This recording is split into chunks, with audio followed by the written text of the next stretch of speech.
In today's result-driven society, how much does your title really matter? Our next guest believes leadership is not about the position you hold, but how well you lead. In his book, Leadership by Choice, Papp offers a new roadmap for becoming a leader people actually want to follow. Eric is a professional leadership trainer who has worked in both corporate and private clients across the country and joins us now on Connecticut Style. Nice to have you here. Hey, thanks, Teresa. It's great to be here. First, I think we should talk about the qualities of a good leader.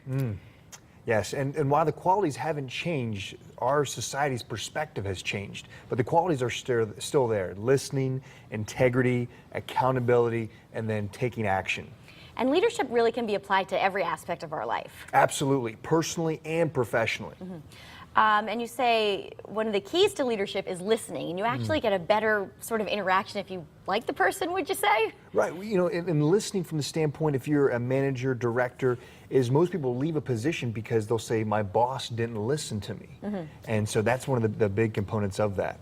All right, and a big part of the book, you talk about accountability and how people really like to point fingers and never take action themselves. Why is that happening? Right. You know, Teresa, that's like the society that we live in today. When you watch TV, when it goes to a commercial, you hear something like, have your feelings been hurt today at work? Have you been asked to work an 8-hour day? If so, call the law offices of 1-800-JOE No Responsibility. Sure. We've gone the opposite direction, and we see it showing up in organizations where the good employees get punished and the bad employees get rewarded.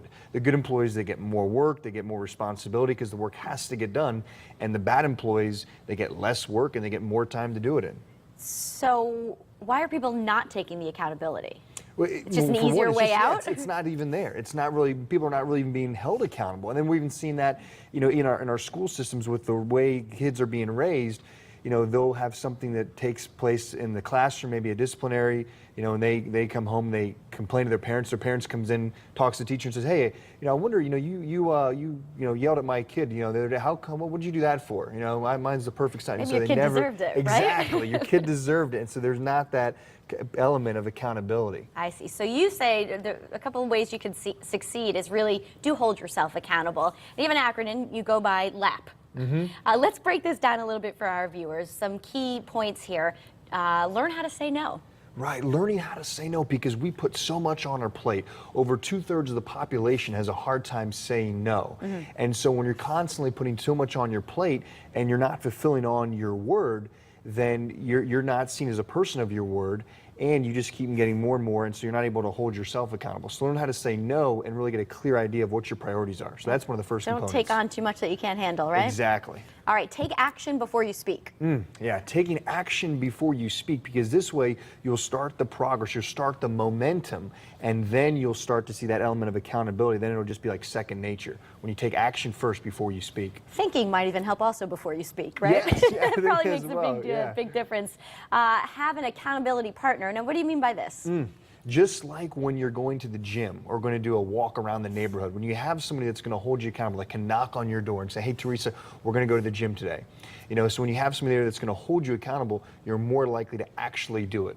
So you can have accountability and a partner for not only for the gym, but in all other areas of your life as well. All right, and then you say it's important to chart your progress. Yes, chart your progress to see, you know, are you progressing towards your goal, or are you going backwards? And this is a great way too to see, okay, what is it, you know, what's working and then what's not working. So by charting your progress. You say, like, get a journal, keep track of it daily? Whatever's easiest for you. You know, having a journal, having a piece of paper just right there, or even put it on your smartphone. Oh, sure. However that you would like to do it, but charting your progress, because also when you see your progress, when you see that you're making gains towards your goal, it gives you confidence, and then you move actually with more velocity towards that. Okay, and you say aim for consistency rather than perfection. Absolutely, progress, not perfection. Okay. In our society today, we get so caught up in just, I've got to do it perfectly, I've got to do it perfectly. When you don't have to do it perfectly, just make the progress. And that's a big element, is, just having that, consistency, just showing up, being there, doing it, going to the gym, or writing the book, whatever it is that you're working on,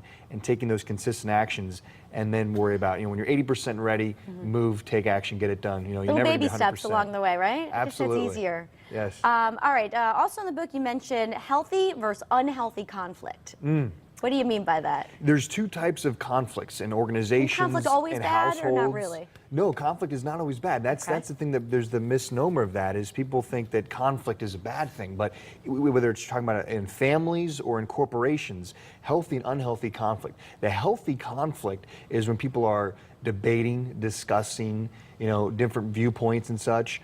Unhealthy conflict is when it's just very silent. Nobody says anything, and then what happens is outside of the meeting, we say, "Yeah, Teresa, can you believe what Ralph said? Yeah, that's never going to work." And we see the gossiping take place. And then it says to have a motivating environment and probably surround yourself with motivating people. Right. Not only as motivated people, but then also to do the elements, to build when you have a high trust, high communication environment. That's when you have that motivating environment. People want to actually come to work. Makes sense. Eric, great tips here. The name of the book again is Leadership by Choice. Thank you so much for being here. Hey, my pleasure. And where can we find the book? You can find the book at all major retailers on Amazon.com, Barnes & Noble, and also it's on Apple. Pretty much everywhere. Yes. All right, sounds good. Thanks so much. And coming up next, Neil Fuentes and Billy DeCrosto join me in the kitchen. But first, take a look at this.